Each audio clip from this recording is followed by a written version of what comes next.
안녕하세요. 저는 작년 새로운 출발을 한 30대 후반 여자입니다. 열차 애청자가 된 지도 꽤 오래되었네요. 늘 그렇듯 출퇴근 시 사연을 들으며 무료한 시간을 재미있게 보내고 있어요. 사연을 듣다 보니 작년에 제가 겪은 일도 들려드리고 싶어 사연을 보내봅니다. 남편과 저는 소개팅으로 만나 새싹이 돋아나던 봄의 연인으로 발전했어요. 반년 동안 뜨겁게 연애하던 저희는 동거하게 되었고 다시 돌아온 봄에 결혼을 하게 되었습니다. 남편과 저는 동거하던 집에서 신혼살림을 시작했어요. 모아둔 돈이 있긴 했지만 좀 더 모아서 가는 것이 여러모로 좋을 것 같았어요. 작은 원룸에서 시작한 신혼. 친구들은 저마다 한마디씩 했지만 저희는 행복했습니다. 여보, 어머님 우리랑 같이 살고 싶어 하는 눈치시던데 어쩌면 좋아? 한두 번도 아니고 모른 척해. 우리 엄마 쉬운 시엄마 아니야. 같이 살면 당신이 많이 힘들 거야. 그래도 될까? 그럼 정 안 되면 내가 나설 테니 너무 걱정하지 마. 하여튼 합가는 없어. 난 당신 고생시킬 생각도 없고 두 여자 사이에서 등 터질 생각도 없거든. 그럼 당신만 믿는다. 그래, 나만 믿어. 조금 많이 드센 어머님에게서 든든한 방패막이 되어주는 남편과 함께라면 원룸이 아니라 서울역에서 노숙을 해도 행복할 것 같았어요. 하지만 저에 대한 어머님의 집착 아닌 집착은 심해졌고 저는 지쳐갔어요. 그 사이에서 남편 역시 힘들어지고 있었고요. 여러 가지의 문제가 있었지만 그중 가장 힘든 것이 연락이었어요. 어머님은 제가 적어도 하루에 한 번은 전화하길 원하셨고 저는 알겠다고 대답하며 그만큼 자주 연락하길 바란다는 말이겠지 하고 대수롭지 않게 생각했어요. 저의 직은 의류 판매직이었는데 신혼여행과 매장 공사가 겹쳐 신혼여행에서 돌아와서도 매장 정리가 덜 되어 일주일 정도 더 쉴 수가 있었어요. 그동안엔 저도 집에서 쉬니 어머님께 전화를 자주 드릴 수 있었어요. 하지만 출근하게 되니 바빠졌어요. 거기에다 저는 매장 매니저였기에 할 일이 더 많았어요. 그래도 잊지 않고 연락드리려고 노력했어요. 남편이 5살 때 남편의 부모님은 이혼하셨고 어머님은 어린 남편을 혼자 키우느라 고생을 많이 하셨다고 들었던 터라 더 노력했어요. 하지만 새 단장을 한 매장은 일이 넘쳐났고 저는 일에 치여 연락드리는 것을 깜빡하고야 말았어요. 다음 날 출근을 하는데 문득 어머님 생각이나 전화를 드렸더니 전화 연결이 되지 않더라고요. 전 이상했지만 출근길이었던 터라 금세 잊었어요. 그날 저녁 퇴근을 하고 돌아온 남편이 곤란하다는 듯 저에게 물어오더라고요. 여보, 혹시 어제 엄마한테 전화 못했어? 나 어제 진짜 바빴어. 당신도 알지? 요즘 우리 매장 일 진짜 많은 거. 그래서 깜빡했지 뭐야? 근데 당신 어떻게 알았어? 엄마한테 전화 왔더라고. 좀 토라진 것 같아. 남편의 말을 듣는데 왜 통화 연결음도 없이 전화가 연결되지 않았는지 알 것 같더라고요. 혹시 어머님 나 차단했어? 내가 전화 안 했다고? 남편은 멋쩍은 듯 고개를 끄덕였고 전 너무 황당하더라고요. 전화 한 번 안 했다고 며느리 전화를 차단하는 시어머님, 들어는 본 적 있으신가요? 하물며 제가 노는 사람도 아니고 교대 근무에다가 직원들 스케줄까지 관리하느라 그렇지 않아도 정신이 빠지게 바쁜데 전화 한 번 안 했다고 차단이라뇨. 참나, 나 살면서 이런 경우도 처음이고 들어보지도 못해서 하는 말인데 내가 차단당할 만큼 잘못한 일이야? 당신 생각을 말해봐. 물론 아니지. 아니긴 한데 당신도 알다시피 어머니 성격이 좀 그렇잖아. 어머님 진짜 웃기신다. 당신 두고 왜 나한테 집착하셔? 전화가 그렇게 받고 싶으시면 당신한테 전화하라고 하면 되잖아. 당신한테 들은 말도 있고 해서 나도 어머님께 잘하고 싶어. 당신 말대로 혼자 고생하셨을 생각하니까 같은 여자로서 안쓰럽기도 하고 해서 말이야. 근데 이건 해도 해도 너무하잖아. 아니, 차라리 잘 됐네. 할 말도 없는데 매일같이 전화해야 되는 거 힘들었어, 나도. 어차피 차단당한 거 나도 앞으로는 연락 안 할 거라고. 너무 흥분하지 말고 당신이 조금만 마음 넓게 써주면 안 될까? 한평생 딸 가진 친구들 보면서 부러워만 하다가 당신같이 예쁘고 착한 며느리가 생기니까 딸 같아서 친하게 지내고 싶었나 봐. 통화도 자주 하고 수다도 떨고 말이야. 딸? 당신 말 한 번 잘했다. 나 우리 엄마한테도 일주일에 한 번 전화해. 우리 엄마라고 나랑 통화 안 하고 싶겠어? 자기랑 통화할 시간에 좀 더 쉬라고. 가끔 하는 전화도 안부만 묻고 빨리 끊는다고. 근데 어머님은 통화 한 번 시작하면 2, 30분은 기본이야. 일하는 며느리 일도 못하게 그렇게 전화통 붙잡고 있는 게 딸처럼 여겨서 하시는 행동이야? 당신 생각은 그래? 아니지. 미안해, 여보. 내가 이렇게 사과할 테니까 마음 좀 풀자, 응? 내가 앞으로 더 잘할게. 그러니까 마음 풀고 어머니한테 같이 가주기만 하면 안 될까? 그냥 같이 가주기만 하면 돼. 나머진 내가 알아서 할게. 뭐? 왜?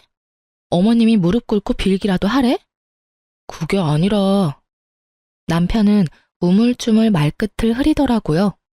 전 그런 남편의 부탁을 무시했고 남편은 애걸복걸을 해댔습니다. 결국 전 백기를 들었어요. 알고 보니 결혼 후 제가 시어머님과 일에 치여 정신없는 동안 남편이 혼자 저희 부모님을 모시고 점심도 대접하고 용돈도 드리고 심지어 저도 깜빡한 부모님의 결혼기념일에 꽃바구니까지 보냈다고 하더라고요. 그 말을 엄마에게 전해 듣는데 그깟 사과 눈 꼭 감고 한번 하자 싶었어요. 그 흔한 공치사 한 번 없이 묵묵히 친정에 저보다 더 신경을 써준 남편인데 뭔들 못하겠냐 이런 생각이 컸어요. 거기에다 남편이 같이 가게만 하면 알아서 다 한다니 그 말을 믿어보기로 했죠. 전 주말에 연차를 내고 시댁으로 향했어요. 어머니, 저희 왔어요. 이 사람 원래 주말엔 못 쉬는데 오늘 어머니한테 온다고 연차까지 썼어요. 요즘 이런 며느리가 어디 있어? 그렇지 않아요, 어머니? 남편이 너스레를 떨며 분위기를 풀어보려 했지만 어머님은 눈길도 주지 않더라고요. 제 상식으론 도저히 이해할 수 없었지만 이런 일로 이혼할 수도 없는 노릇이니 제가 먼저 입을 열었습니다. 어머님, 마음 푸세요. 매장도 넓힌 데다가 직원까지 더 많아져서 제가 정신이 없었어요. 남들이 들으면 하루 종일 일만 하는 줄 알겠다. 퇴근 안 하니? 퇴근하고 전화하면 되지. 그럴 정신도 없으면 일은 어떻게 하니? 어머니, 이 사람 퇴근하고 집에 와서도 저 저녁 차려주고 바로 일한다고 바빠요. 어제도 여기 온다고 새벽까지 일 마무리하고 아침 일찍 매장 들려서 정리해놓고 왔다고요. 어이구 참, 세상 일은 너 혼자 다 하는구나. 그래봤자 쥐꼬리 같은 월급 받으면서. 쥐꼬리라뇨. 이 사람이 저보다 더 많이 벌어요 이제. 뭐? 그깟 옷가게에서 그렇게나 번다는 말이야? 평소 알게 모르게 제 직업을 깔보던 어머님은 꽤 놀란 눈치였어요. 그런 어머님의 분위기를 읽은 남편은 이때다 싶은지 쉬지 않고 말을 쏟아냈어요. 그깟이 아니에요. 그래도 이름 있는 브랜드라고요. 그것도 그렇고 이 사람 그냥 직원이 아니라 매니저, 그러니까 관리직 같은 거라 성과 보수도 있어서 어떤 달은 저보다 더 벌 때도 있어요. 그러니까 그만 마음 푸시고 이해 좀 해주세요. 이 작은 몸으로 주말에도 못 쉬고 이러는데 얼마나 힘들겠어요. 이 사람 계속 잠도 못 자고 해서 이틀에 한 번씩 코피까지 쏟는다고요. 그렇게나 바빠? 너 그러다 몸 다 상하겠다. 너희 밥은 먹었니? 사실 코피까지 쏟진 않았는데 목에 핏대까지 세워대며 말하는 남편을 보며 어머님은 마음이 풀리셨는지 밥까지 차려주시더라고요. 물론 차단도 푸셨고요. 그리고 앞으로 바쁘면 굳이 하루에 한 번씩 연락하지 않아도 된다는 말까지 들었어요. 중간 역할을 톡톡히 해준 남편이 얼마나 듬직하던지. 다른 건 몰라도 남편 복은 있다고 생각했었어요. 앞으로 남편 새끼가 제 뒤통수를 어떻게 칠지 상상도 못하고요. 하여튼 좋은 분위기에서 시댁 방문은 마무리가 되었고, 전 이제 이런 일로 사람 피곤하게 만들 일은 없겠지 하고 안심했어요.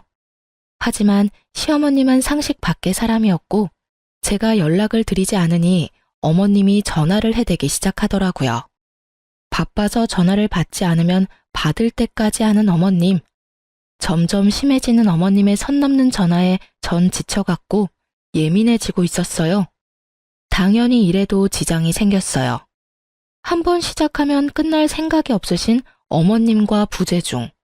본사에서 오는 연락을 놓치는 일은 다반사였고, 항상 미소가 얼굴에 장착되어야 하는 제 얼굴엔 스트레스로 인해 미소 따윈 지어지지 않는 지 오래였어요. 일이 이렇게 되니 더는 참아선 안 되겠더라고요. 그래서 전 남편을 붙잡고 얘기를 했어요. 여보, 나 진짜 미치겠어, 어머님 때문에. 또 왜? 본론은 시작도 안 했는데 남편도 지긋지긋한지 말에 날이 서 있더라고요. 저는 그런 남편의 모습에 더욱 화가 치솟았습니다. 또 왜? 몰라서 물어? 아, 당신은 모르겠다. 우리 부모님은 사위 불편할까봐 전화 한 통 하시는 일이 없으니까 말이야. 무슨 말이 하고 싶어서 이래? 내가 무슨 말을 하고 싶은지는 당신이 더 잘 알잖아. 어머님, 진짜 해도 해도 너무 하시는 거 아니야? 출근해서 일하고 있는 시간인 거 뻔히 다 아시면서 통화 시작했다 하면 끊을 생각도 없이 쓸데없는 말만 하신다고. 쓸데없는 말이라니? 당신은 무슨 말을 그렇게 해? 그럼 옆집 개가 임신을 했는데 그 아빠가 누구인지, 옆집 아주머니는 무거운 짐을 들다가 허리가 삐끗했는데 수술해야 할지 그냥 한의원을 다녀야 할지 등등. 이게 쓸데있는 말이야 그럼? 적적하시니까 그러시겠지. 적적하면 당신한테 전화하라고 해. 그럼 되겠네. 알겠어. 알겠으니까 그만 좀 해. 하루 이틀도 아니고 나도 미치겠어. 그런 식으로 얼렁뚱땅 넘어갈 생각하지 말고 당신이 어떻게 좀 해. 이러다 진짜 나 미치는 꼴 보기 싫으면 말이야. 전화를 안 받으면 바쁜가 보다 하고 그만하셔야지. 받을 때까지 하시는 게 상식적으로 말이 돼? 일하는 거 다 아시면서. 그러면서 전화 안 받으니까 걱정되어서 그랬다고 하시는데, 내 생각엔 그건 걱정이 아니라 거의 집착이라고. 아니면 나 골탕 먹이려고 그러시거나. 그만 좀 해. 적당히 하라고. 내가 내일 전화해서 며느리가 어머니 때문에 미치기 직전이니까 전화 좀 그만하라고 할 테니까 그만해. 뭐? 당신이 그렇게 말하면 내가 뭐가 돼? 그럼 나더러 도대체 어쩌라는 거야? 가만 있으면 가만 있다고 난리고 전화한다고 해도 이 난리고.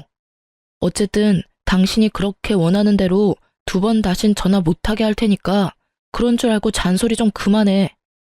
여보, 야! 제 말은 이제 무시하기로 한 건지 남편은 제 말에 대답도 없이 그대로 화장실로 가 제가 잠들 때까지 나오지도 않더라고요. 아침에 일어나 출근 준비를 하는 남편을 보며 생각해보니 남편을 너무 잡았나 싶어 슬며시 말을 걸어보았지만 남편은 대답도 하지 않은 채 출근을 해버리더라고요. 그런 남편의 모습에 저 역시 마음이 확 상해버렸어요. 이후 꼭 필요한 말이 아니면 대화조차 하지 않았고 그런 날이 생각보다 길어졌어요. 좁은 원룸, 피할 곳도 없는데 말도 한마디 하지 않고 살려니 정말 답답해서 미쳐버릴 것 같더라고요. 하지만 절대 제가 숙이고 들어가고 싶지 않았어요. 일전엔 남편이 워낙 저자세로 나오며 저를 이해해주려 노력했기에 좋은 게 좋은 거라고 참고 넘어갔지만 이번엔 제가 먼저 화해의 손을 내밀었는데도 불구하고 저딴 식으로 나오니 저도 화가 많이 났었거든요. 시어머님의 연락도 없으니 꼭 해야 할 말도 없었고요. 답답한 것만 빼면 조용한 그 일상이 좋았어요. 하지만 그것도 오래 가진 않았죠. 모처럼 쉬는 날이었어요. 마침 먹을 것이 똑 떨어진 터라 장도 보고 청소도 하며 시간을 보내고 있었어요. 그때 시어머님께 전화가 오더라고요. 네, 어머님. 그래, 잘 지내고 있니? 네, 잘 지내고 있어요. 오늘 쉬는 날이라서 반찬도 좀 하고 청소도 좀 했어요. 어머님은 잘 지내시죠? 혼자 사는 노인네가 똑같지 뭐. 다름이 아니라 나 집 내놨다. 집이요? 어머님 처음 장만하신 집이라고 한평생 사실 거라고 하셨잖아요. 무슨 일 있으세요? 그게 아니라 이 집 팔고 너희랑 같이 살려고. 어머님 말씀을 듣고 있는데 누가 뒤통수를 망치로 내려친 것처럼 멍하더라고요. 우리 집이 넓은 것도 아니고 원룸에 사는데 어떻게 같이 사시려는 건지. 아니, 집이 넓다 하더라도 한번 물어보시지도 않고 혼자 그런 결정을 내리는 건지 이해가 되지 않아 말이 나오지 않더라고요. 너무 당황하기도 했고요. 예, 내 말 듣고 있니? 아, 네. 듣고 있어요. 저희랑 같이 사신다고요? 그래, 시세보다 싸게 내놔서 아마 금방 팔릴 거다. 어머님, 저희 원룸 사는 거 잊으신 거 아니죠? 남편이랑 저랑 회사도 가깝고 돈 좀 더 모아서 대출 조금이라도 덜 내고 이사 가려고 아직 원룸 살고 있잖아요. 내가 치매라도 걸린 줄 아니? 뭐 그렇게 설명하고 있니? 너희 원룸 사는 거 나도 다 안다. 그런데 어떻게 같이 살아요? 저희 둘 살기도 좁은데요. 내가 그래서 집을 내놓은 거야. 집 한 돈에 너희 모아둔 돈 꽤 되지? 그거 합치면 지금 내가 사는 집보다 큰 집 살 수 있을 게야. 그럼 대출할 필요도 없고 집도 넓어지고 혼자 있는 내 걱정도 할 필요 없으니 여러모로 얼마나 좋니? 그럼 그런 줄 알고 너희도 이사할 준비나 하려무나. 볼일을 마치신 어머님은 제 대답은 필요도 없다는 듯 전화를 끊어버리셨어요. 길지도 않은 통화에 너무 충격적인 내용이 많아서 전 멍하니 휴대전화를 보며 서 있었어요.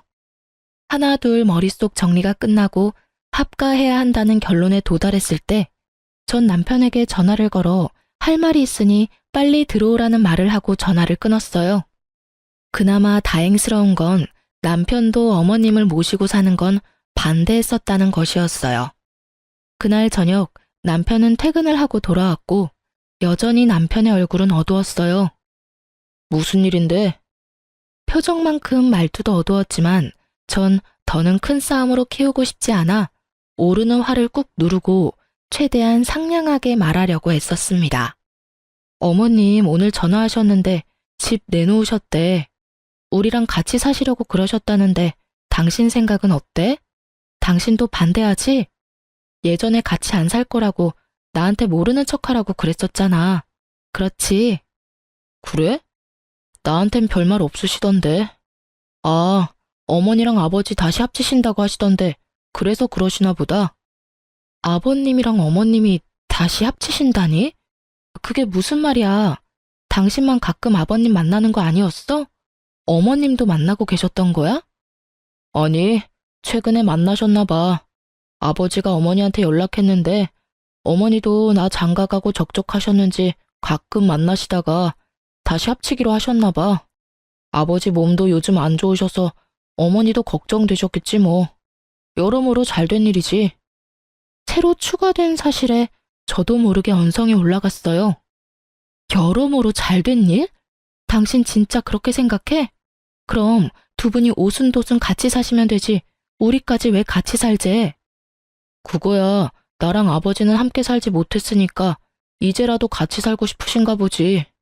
며느리도 생겼으니 더 함께하고 싶으시겠지. 아닌가? 어쩌면 어머니 뜻일 수도 있겠다. 예전부터 우리 어머니 당신이랑 살고 싶어 했잖아. 아버지도 아프시니까 뭐 어머니 뜻이겠다. 그렇지? 그렇지? 지금 나한테 묻는 거야? 내가 어떻게 알겠어. 그리고 아버님 아프신데 내가 왜 같이 살아야 하는 거야? 나한테 지금 이 상황에 아버님 병수발까지 들어라. 이 뜻이야? 병수발? 넌 무슨 말을 그렇게 해. 우리 아버지가 몸져 누우신 것도 아니고 병수발이라니. 말이 좀 심한 거 아니야? 심하기는 웃기고 있네 진짜. 지금 돌아가는 상황이 그렇잖아. 내가 바본 줄 알아? 갑자기 등장한 아버님은 아프시고 갑자기 집을 파신다는 어머님은 한마디 묻지도 따지지도 않고 같이 살자 통보하고 끊으시고 이런 상황에서 내가 어떤 생각을 할 수 있는데? 당신이 입장 바꿔서 생각해봐. 다른 생각이 드는지 말이야. 꼭 그렇게 따지고 들어야겠어? 당신 말대로 그렇다고 치자. 그러면 좀 모시고 살아주면 되잖아. 부모님이 한평생 사는 것도 아니고 기껏해야 몇 년 모시고 다시 분가하면 되지. 그것도 못해줘? 나랑 아버지 30년 가까이 떨어져 살다가 이제 다시 같이 살게 됐어. 그런 나랑 아버지가 넌 불쌍하지도 않아? 심지어 아프시다잖아. 이런 상황에 넌 안쓰러운 마음보다 병수발 들 걱정이 앞서는 거야? 너 이런 사람이었어? 왜 이렇게 이기적이야? 당신 무슨 말을 그렇게 해? 지금 이기적인 사람이 누군데? 애초에 어머님 모시지 말자고 했던 사람은 당신이었어. 잊었어? 그리고 지금 당신이 나한테 큰 소리 내면서 화낼 상황이야? 미안하다고 살살 달래줘도 모자랄 판국에 왜 당신이 나보다 더 화를 내는 거야? 당신이 사사건건 시비 걸고 넘어지는 건 생각 안 해? 시비? 이게 지금 시비라고 생각해? 아니면 뭔데 이게? 하여튼 난 부모님 모시고 살 거니까 그게 싫으면 우리 이혼해. 뭐? 우리 부모님 모시고 살 거 아니면 이혼하자고. 그런 줄 알고 잘 생각해. 난 오늘 어머니 댁 가서 잘 테니까 그런 줄 알고. 남편은 통보하고선 집을 나가버렸습니다. 아무리 요즘 둘 사이에 분위기가 좋지 않았다 하더라도 너무 변해버린 남편을 보니 충격이 크더라고요. 그리고 이런 일로 이혼이란 단어가 나올 거라고 생각도 안 해봤던 터라 충격이 더 컸어요. 생각지 못한 남편의 초강수에 고민이 되더라고요. 전 그때까지 남편을 사랑했고 이런 일로 헤어지고 싶지 않았으니까요. 하지만 일방적인 통보뿐인 합가도 하고 싶지 않았어요. 이기적이라 손가락질 받아도 싫은 건 싫었어요. 딱히 제가 이기적이라 생각되지도 않았고요. 고민으로 밤을 지새웠고 남편은 진짜 들어오지 않더군요. 전 같이 일하는 직원에게 양해를 구하고 시댁으로 향했어요. 어머님과 대화를 나눌 필요가 있다고 생각했거든요. 시댁이 골목 안에 있었던 터라 택시에서 내려 좀 걸어야 했어요. 머릿속으로 어머님과 나눌 대화를 정리하며 걷고 있는데 멀리 익숙한 사람이 보이더라고요. 설마 하는 마음으로 가까이 다가갔고 익숙해 보이던 사람은 남편이었어요. 전 황급히 차 뒤로 몸을 숨겼어요. 남편 혼자가 아니었거든요. 처음 보는 여자와 다정히 손을 잡고 시댁에서 나와 행복한 미소를 지으며 제가 숨은 차 옆으로 지나치는데 제 두 눈으로 보고도 믿고 싶지 않았어요. 저는 어느새 두 사람을 쫓고 있었고 두 사람은 다행히 멀지 않은 곳에 있는 카페로 들어가더라고요. 전 때마침 카페로 들어가는 무리에 몸을 숨겨 두 사람 모르게 가까운 곳에 자리를 잡고 앉을 수 있었어요. 그리고 들려오는 두 사람 대화는 충격, 경악 그 자체였어요. 자기야, 그럼 우리 결혼하면 어머님이랑 아버님이랑 모시고 살아야 해? 자기가 힘들더라도 한동안은 그래야 할 것 같아. 너무 걱정하지 마. 내가 자기 힘들지 않게 많이 돕고 중간 역할도 잘할게. 그리고 우리 엄마 남의 자식 귀한 줄 아는 사람이야. 잘 대해주실 거야. 아버지도 물론 잘해주실 거고. 자기도 방금 봤으니까 알 거 아니야. 저랑 아직 이혼하기로 한 것도 아닌데 벌써 시댁에 인사를 드리고 온 듯 결혼 얘기가 한창이더라고요. 당장이라도 달려가서 두 연놈을 박살을 내고 싶었지만 꾹 참고 두 사람 대화를 더 들어봤어요. 하긴 두 분 다 좋으시더라. 다정하게 잘 대해주시고. 그럼 한 1년만 모시고 나오자. 알겠지? 그럼. 괜히 너랑 헤어지고 이상한 여자랑 결혼해서는.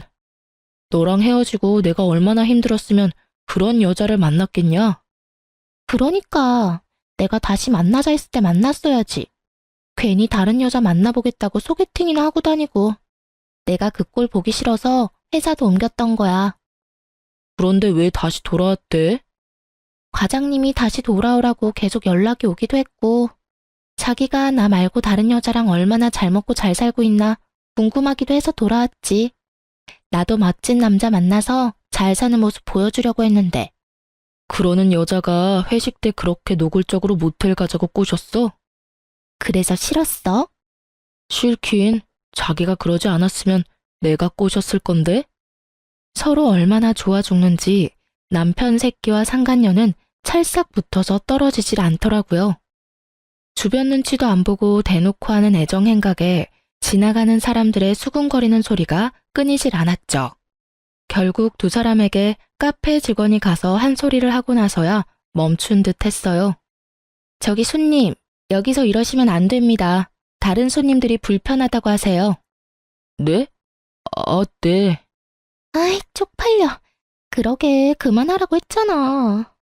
멈출 수 없는 걸 어쩌겠어. 으이그. 그래서 이혼은 언제 할 수 있는 거야? 그 여자가 순순히 해줄까? 해줄 거야. 독한 년이라 절대 부모님 모신다고 할 리 없다고. 어제도 얼마나 따지고 드는지 내가 왜 그딴 년이랑 결혼했나 모르겠어. 으이그, 앞으로 나한테 잘해. 알겠어? 나 같은 여자가 또 있는 줄 알아? 알겠어. 두말하면 잔소리지. 그래요. 두 사람은 남편이라는 새끼가 절 만나기 전 헤어졌다가 상간녀가 회사로 돌아오면서 만나기 시작했더라고요. 어느 날부터 회사 회식이 잦더니 다 이유가 있었더라고요. 갑자기 태도를 바꿔 이혼하자고 소리치던 이유도요. 불륜이 부끄럽지도 않은지 큰 소리로 잘도 짓거려준 덕분에 힘들이지 않고 상황 파악은 되었지만 앞으로 어떻게 해야 할지, 어떻게 하면 이 난관을 헤쳐나갈 수 있을지 아무 생각도 나지 않았어요. 이 채널에 올라온 다른 사람들의 사연을 들으며 다들 왜 저렇게 사냐고, 나 같으면 저렇게 안 산다고 했던 과거 저의 모습이 떠오르며 반성하게 되더라고요. 그러면서도 전 애청자답게 그간 들어왔던 통쾌했던 복수를 떠올리며 저의 복수를 계획했어요. 이래봬도 제가 열차 애청자인데 그냥 순순히 이혼해줄 수는 없었으니까요.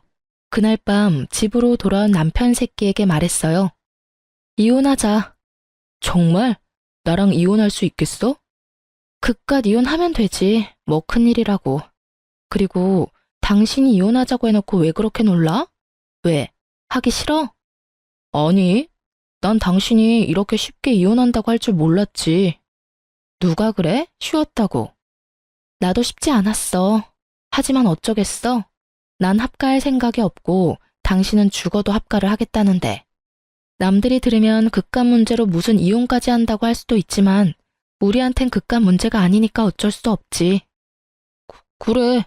그러면 법원은 언제 가지? 서류 여기. 내가 다 적어뒀으니까 당신은 도장만 찍으면 돼. 오늘은 여기서 자고 내일 일찍 법원 가자.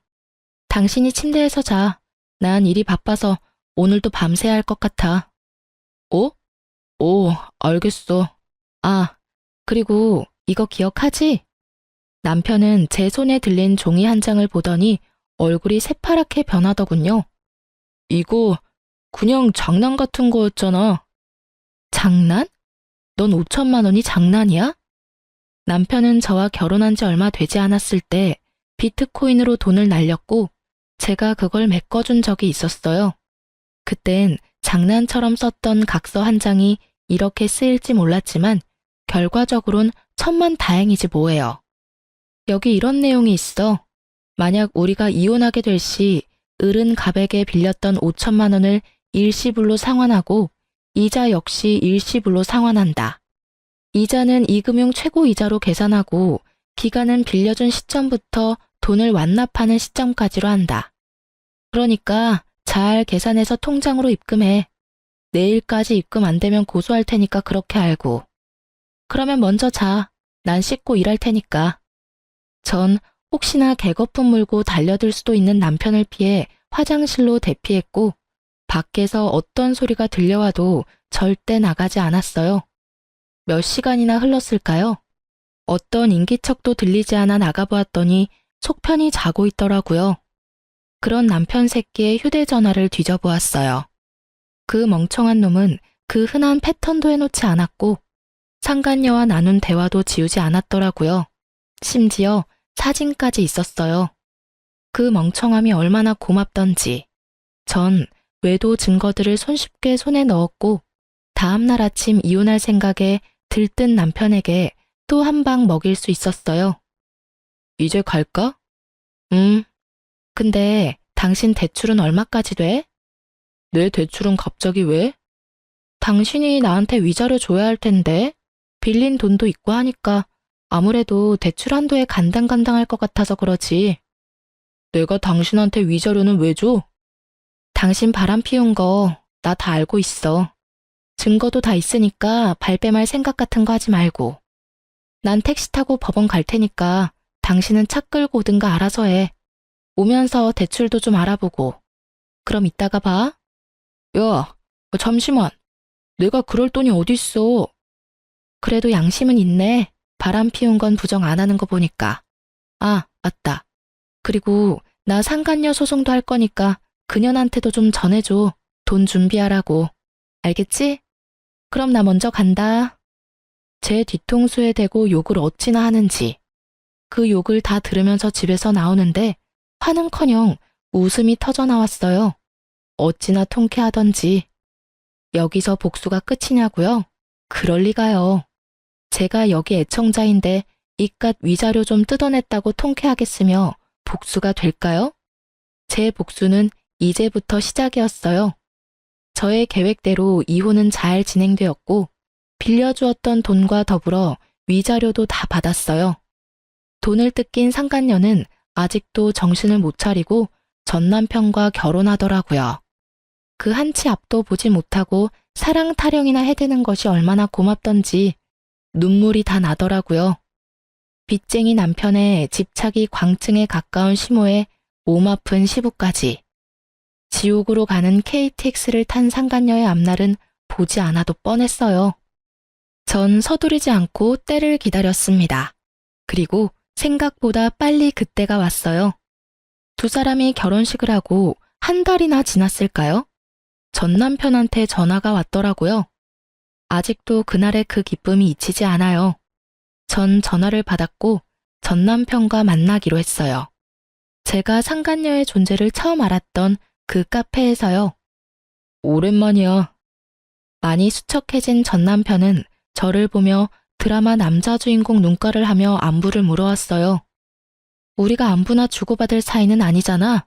무슨 일이야? 본론만 말해. 그냥 요즘 힘들어서 당신 생각이 났어. 많이 보고 싶었어. 왜? 재혼 생활이 생각처럼 즐겁지 않은가 봐. 아, 힘들어 죽겠어.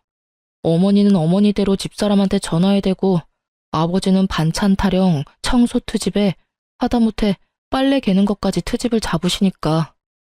집사람은 집사람대로 힘들고 나는 집사람 비위 맞춘다고 힘들고. 어머니는 어떻게 해보겠는데 아버지는 편찮으시니까 엄청 예민하셔서 뭐라고 말도 못 꺼내겠어. 하루하루 미쳐버리겠어 아주. 하소연이나 하려고 나 불렀니? 나 바쁜 거 몰라? 꼭 그렇다기보단 아까 말했듯이 보고 싶어서. 그래서 하는 말인데 우리 다시 시작하면 안 될까? 나 정말 후회 많이 하고 있어. 내가 미쳤었나 봐. 어쩌다 그 여우 같은 거한테 홀려서 당신만한 여자가 또 어디 있다고. 내가 진짜 앞으로 잘할 테니까 한 번만 나 용서해주면 안 될까? 그러니까 당신 말은 그 여자랑 이혼하고 다시 나랑 결혼을 하겠다고? 나한테 바람 피운 남편도 모자라 시어머님의 시아버님까지 모시고 살아라 이거야? 아니지. 당신만 돌아온다고 하면 내가 이혼하고 분가도 하지. 당신이 부모님하고 연 끊으라고 하면 연도 끊을 수 있어. 뭐든 다 할 수 있다고. 너 진짜 상당한 쓰레기구나. 뭐? 내가 너 바람 피운 거 바로 여기 이 자리에서 알았어. 그때 네가 한 말 아직도 기억해놔. 나 같은 여자 만난 거 후회한다고, 미쳤었다고. 앞으로 정말 잘할 거라고 그렇게 얘기했었지. 이 말 어디서 많이 들은 말 같지 않아? 어? 그게 말이지. 방금 네가 나한테 한 말이랑 똑같아도 어쩜 그렇게 똑같니? 조그만 양심이라도 있다면 대사라도 바꾸지 그랬어? 하긴 양심이란 게 있는 사람이면 지금 내 앞에서 그딴 개소리나 짓거리는 일은 없었겠지. 아니, 애초에 바람 같은 걸 피지도 않았겠지. 뭐? 개소리? 너 말 다 했냐? 난 말 다 했는데 넌 덜 했냐? 설사 그렇다고 한들 난 더 듣고 싶지 않으니까 먼저 일어나 볼게. 그리고 이런 일로 다시는 연락하지 마. 나 너 목소리 듣는 것도 역겨워. 알겠어? 전 분노로 곧 죽을 듯한 전 남편을 뒤로 한 채 카페를 나왔어요. 야, 네 전 남편 곧 죽겠던데? 몰골이 저승사자랑 하이파이브하고도 남을 것 같았어. 자기 무덤 자기가 팠지 뭐. 사진은? 잘 찍었어? 당연하지. 너한테 보냈어. 확인해봐. 친구가 보내온 사진엔 제법 다정하게 마주 앉은 전 남편과 제가 있더라고요. 네, 그렇습니다. 전 이 사진을 위해 오늘 전 남편을 만나러 나왔습니다. 친구에게 받은 사진을 전 상간녀에게 보내버렸고 사이가 심하게 나빠졌는지 전 남편이 제가 전화를 받지 않으니 정성스럽게 음성을 남겼더라고요. 야, 이 미친년아. 그딴 사진을 보내? 너 제정신이야? 니년 때문에 내가 얼마나 들들 볶인 줄이나 알아? 몇 날 며칠을 싸우고 있다고. 한 번만 더 이딴 짓 했다간 가만 안 둘 테니까 그런 줄 알아? 더럽기가 걸레보다도 더한 전 남편의 입담을 들으며 전 그저 웃었어요. 아직 복수가 끝나지도 않았는데 이렇게 화를 내주니 앞으로는 얼마나 더 골머리가 아프고 분노가 치솟을까 싶어서요. 전 주저없이 남편의 욕설에 대한 보답을 실행하기로 했어요. 전 남편의 회사로 두 사람의 외도로 인해 저와 이혼하게 되었다는 사실을 보내버렸거든요. 바람 피운 두 연놈이 멀쩡하게 회사 다니는 꼴을 어떻게 보고만 있겠어요? 거기에다 전 남편의 회사엔 말 많기로 유명한 전시모의 친구까지 근무하셨기에 꽉 먹고 알 먹고였어요. 그 친구분은 저의 예상보다 더 빠르게 친구 사이에 소문을 쫙 내주셨고 전시모는 그렇게 자랑에 대던 아들 덕분에 친구들 사이에 얼굴도 들고 다닐 수 없는 지경에 이르렀죠. 모든 복수가 끝나 상쾌했고 통쾌한 하루하루를 보내던 어느 날, 짐덩어리들을 떠안은 것도 모자라 남편의 바람까지 의심되는 상황에서 회사마저 잘려버린 상간녀가 눈이 돈채로 매장으로 찾아왔더라고요. 심상치 않은 상간녀의 모습에 저는 상간녀를 질질 끌어 매장에서 벗어났어요. 나? 이거 나! 여기 놨다. 어쩔 건데? 왜 찾아와서 이 난리야? 너 미쳤어? 회사까지 그런 걸 보내면 어쩌자는 거야? 원하는 대로 위자료 다 줬으면 됐잖아. 누가 그래? 내가 원하는 게 위자료가 끝이라고. 한 회사에서 유부남이랑 놀아날 때는 이 정도는 각오하고 만난 거 아니었어? 머리가 나쁜 거야? 생각이 없는 거야? 뭐? 이거 진짜 미친년이네. 야, 미친년은 너지. 유부남한테 미쳐가지고 남의 가정은 다 망쳐놓은 주제에 사과 한마디 없더니 뻔뻔하게 여기가 어디라고 찾아와서 이 난리야? 왜? 막상 가져보니 상상과는 달라도 너무 달랐나 봐. 네가 한 짓이 있는데 결혼만 하면 행복할 줄 알았니? 생각이 없어. 하긴 생각이 없으니까 그딴 짓을 하고 행복하길 바랬겠지. 너 말 다 했어? 얼굴이 터질 듯이 붉어진 상간녀는 급기야 제 뺨을 때리더니 머리채를 잡고 휘두르기 시작했어요. 저 역시 가만 있을 수는 없었어요. 단연간 의류박스를 옮기며 차곡차곡 정립했던 팔뚝 힘을 쓸 때가 왔고 전 아낌없이 그 힘을 사용했어요. 한 손으론 상간녀의 머리채를 한 움큼 잡아 흔들었고 한 손으론 주먹을 꽉 쥐고 마구 휘둘렀어요. 발도 쉬게 할 순 없어서 발길질도 좀 했네요. 얼마나 신나게 때렸는지 정신을 차려보니 상간녀가 벌벌 떨더라고요. 저도 얼굴 여기저기 긁히긴 했지만 저의 압도적인 승리인 건 확실했어요. 너, 내가 가만 안 둘 거야. 경찰에 신고할 거라고. 때리기도 네가 먼저, 머리채도 네가 먼저 잡은 거 잊었니?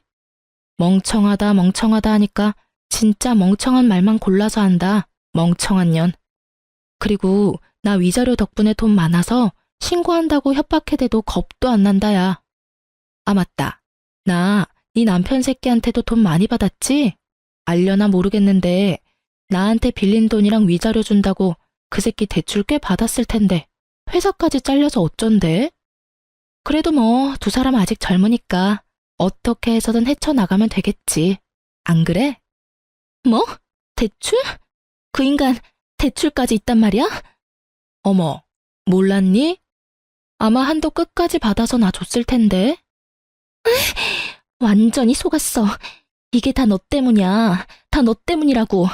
내가 가만히 있을 줄 알아? 네가 나한테 보낸 사진, 그거 네가 다니는 매장 본사에 다 보내버릴 거야. 나도 너 매장 시켜버릴 거야. 그리고 나도 상간녀 소송할 테니까 너 각오해. 알겠어? 상간녀 같은 소리 한다. 겨우 그 정도로 상간녀 소송을 할 수 있을 것 같아? 내가 네 남편이랑 안고 있니? 아니면 하다못해 손이라도 잡고 있니? 그냥 마주 앉아 있는 걸로 상간녀 소송? 마음대로 해봐. 난 네 남편이랑 아무 사이도 아니라는 증거가 차고도 넘치니까 명예훼손으로 고소당하고 싶으면 마음대로 해보라고. 그리고 앞으로 2번 다시 찾아오지 마. 또 찾아와서 이딴 짓 하면 네가 좋아하는 그 신고 내가 해줄 테니까. 알겠어? 그리고 네 팔자 네가 꼬아놓곤 누구 탓을 하고 난리래? 앞으론 똑바로 살아. 남의 탓 좀 그만하고.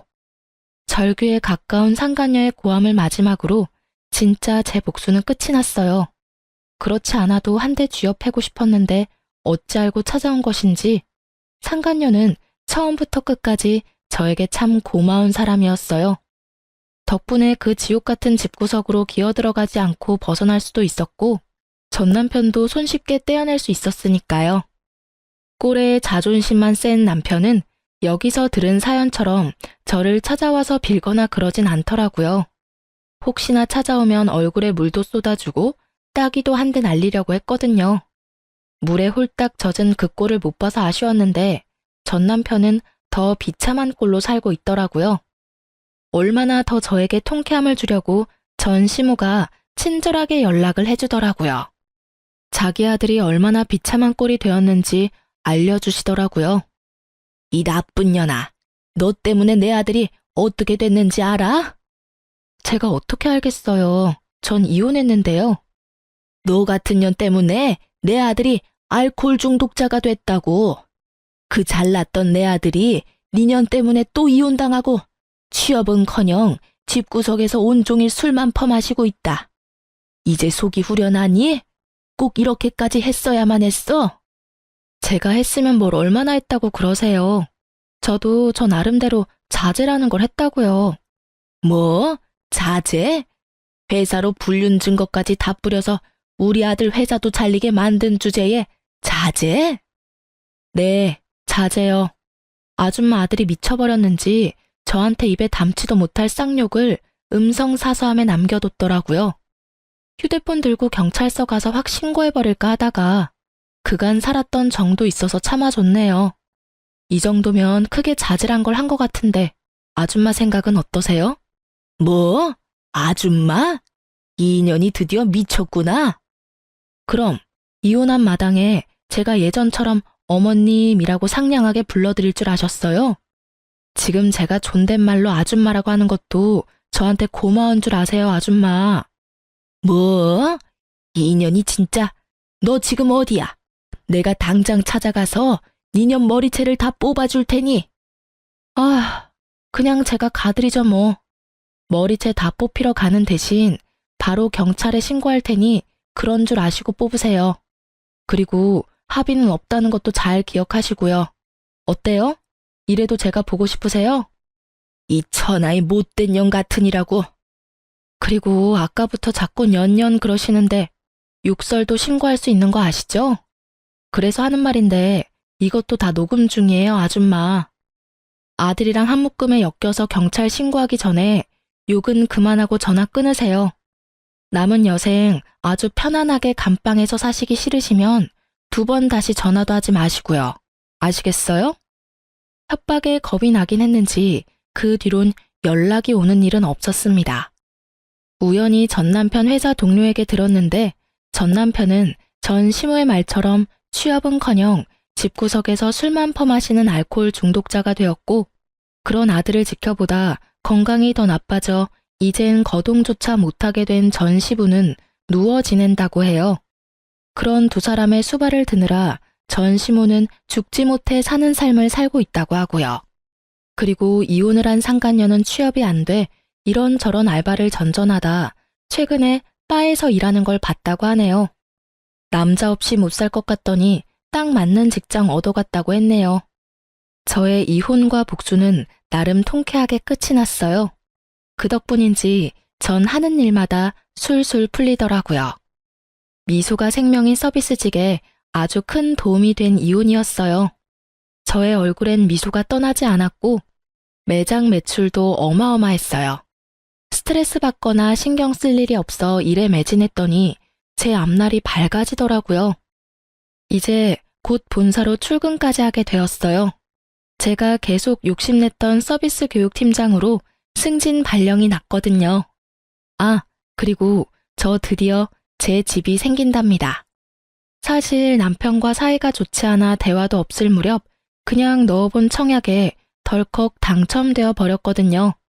당시엔 돈도 없고 남편과 사이도 좋지 않아 어떻게 해야 할지 고민이 많았었는데 지금 와서 생각해보면 여러모로 남편과의 이혼이 저에겐 행운이었어요. 위자료 덕분에 대출 조금만 끼면 잔금도 걱정 없으니까요. 일도 다 잘 풀리고 본사 출근 전까지 여유가 생긴 전 부모님과 가까운 해외여행이라도 가보려고 합니다. 그 좁은 원룸에서 한 푼이라도 아껴보겠다고 그간 고생이 많았던 저를 위해 그리고 갑작스러운 저의 이혼으로 충격이 크셨던 부모님을 위해 그간 아껴왔던 돈 좀 쓰려고요. 이혼했던 당시 아빠가 했던 말이 아직 생각나네요. 나한테 네가 어떤 딸인데 감히? 너도 그래. 진작이 아빠한테 말했어야지. 아빠한테 말해 뭐해. 속만 더 상하지. 그땐 많이 속상하고 힘들었는데 이제 괜찮아요. 충분히 다 되돌려줬어. 네가 그렇게 생각한다면 됐어. 우리 공주 이제 새롭게 출발할 일만 남았네. 그러면 다 훌훌 털어내고 앞만 보며 나아가. 그깟 것들 욕하면서 이렇게 할 걸 저렇게 할 걸 후회하며 시간 낭비하지 말고. 지나간 일은 보내주고 앞으론 공주 생각만 하면서 즐겁게 즐기면서 살아. 그렇게 살아도 짧은 것이 인생이야. 알겠지? 아빠. 그래, 우리 공주는 꼭 행복할 거야. 꼭 그럴 거야. 아빠의 말씀에 마법이라도 걸려 있었던 것인지 전 요즘 행복해요. 혼자라는 자유가 이렇게 즐겁고 행복한데 그땐 왜 고민했나 몰라요. 요즘 같아선 이혼을 잠시라도 고민했던 과거 저에게로가 무슨 고민을 그렇게 하냐고 하며 뒤통수를 한 대 쥐어받고 싶은 만큼 제 삶에 만족합니다. 이제 새로운 직장과 새로운 집에서 제대로 새 출발해보려고 합니다. 이 사연을 보내는 것을 마지막으로 힘들었던 과거는 잊으려고요. 긴 제 사연 들어주신 모든 분 감사합니다. 새해 복 많이 받으세요.